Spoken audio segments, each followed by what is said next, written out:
hebat. Sabahul khair. Bagaimana kabar kalian hari ini? Semoga kalian di sana sehat selalu ya. Hari ini kita akan belajar tentang kolase, bentang alam. Kalian semua pasti sudah tidak asing kan dengan istilah kolase? Kolase adalah karya seni dua dimensi yang menempelkan berbagai benda-benda seperti kertas, kain, kayu, kacang-kacangan, biji-bijian, dan lain-lain menjadi suatu gambar. Berikut adalah beberapa contoh hasil kolase. Yang pertama yaitu gambar kupu-kupu. Kupu-kupu yang dihias menggunakan jagung dan kacang hijau. Lalu gambar yang kedua yaitu gambar kura-kura yang dihias menggunakan kertas origami. Baik anak-anak, pembelajaran selanjutnya yaitu mengenai bentang alam. Nah, setiap wilayah memiliki kenampakan alam atau keadaan alam yang berbeda-beda. Kenampakan alam dapat disebut juga bentang alam. Kenampakan alam adalah wujud permukaan bumi yang terbentuk secara alami. Kenampakan alam ada dua, yaitu berupa daratan dan berupa perairan.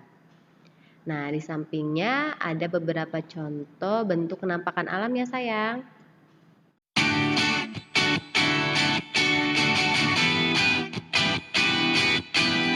Baik, Bu Guru akan menjelaskan yang pertama mengenai wilayah daratan. Wilayah daratan merupakan wilayah di permukaan bumi yang bentuknya padat dan tidak digenangi air. Yang pertama ada dataran rendah, yaitu memiliki ketinggian 0-500 meter di atas permukaan laut. Daerah yang cocok dataran rendah yaitu pertanian, perkebunan, peternakan, perumahan, industri, dan perkantoran. Contoh dataran rendah adalah Kota Jakarta dan Balikpapan. Yang kedua, ada dataran tinggi, memiliki ketinggian lebih dari 500 meter di atas permukaan laut. Contoh dataran tinggi adalah dataran tinggi Dieng di Jawa Tengah. Biasanya dimanfaatkan sebagai peristirahatan, objek wisata, dan usaha perkebunan. Yang ketiga, gunung dan pegunungan. Gunung adalah permukaan bumi yang menonjol lebih tinggi dengan ketinggian lebih dari 600 meter di atas permukaan laut. Yang kemudian pegunungan adalah rangkaian gunung yang saling menyambung satu sama lain. Selanjutnya lembah dan ngarai. Lembah adalah wilayah daratan yang sangat rendah dan cekung dan terdapat kaki gunung serta sebelah kanan dan kiri sungai. Contoh lembah adalah lembah Balim di Papua dan ngarai adalah lembah yang dalam dan luas. Biasanya banyak digunakan untuk pertanian dan permukiman.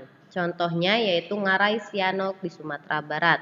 Yang terakhir, Tanjung dan Semenanjung adalah daratan yang menjorok ke laut.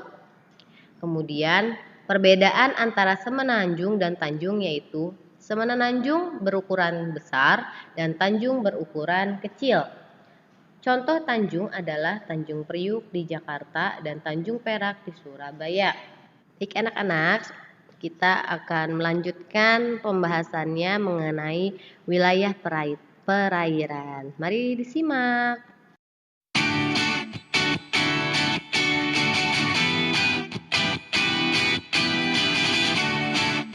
Baik, selanjutnya yaitu mengenai wilayah perairan. Wilayah perairan adalah bagian dari permukaan bumi yang digenangi oleh air. Sebagian besar wilayah Indonesia terdiri dari perairan. Berikut ini bentang alam yang termasuk wilayah perairan. Yang pertama, danau. Danau adalah genangan air yang sangat luas dan dikelilingi oleh daratan. Danau dibagi menjadi dua, yaitu danau alam dan danau buatan.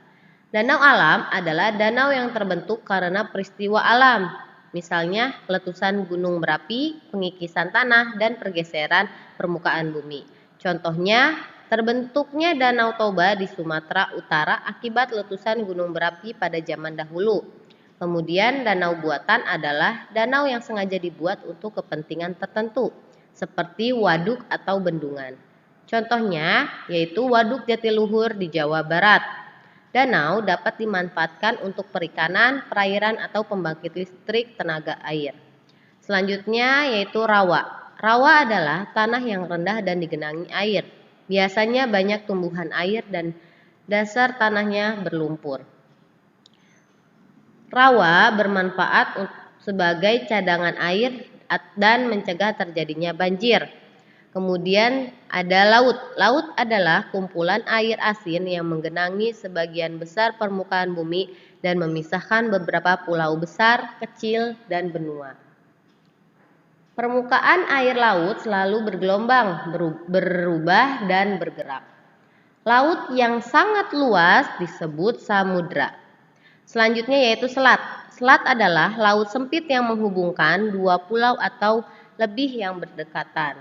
Contohnya yaitu Selat Madura di Jawa Timur yang menghubungkan antara Pulau Jawa dan Pulau Madura. Di selat itu dibangun jembatan Suramadu, jembatan terpanjang di Indonesia. Yang terakhir adalah Teluk. Teluk adalah bagian laut yang menjorok ke daratan. Teluk merupakan laut yang pantainya melengkung, hampir mengintari perairan laut di sekitarnya. Perairan laut di daerah Teluk lebih tenang dibandingkan dengan di luar Teluk. Oleh karena itu, banyak pelabuhan yang dibangun di daerah Teluk.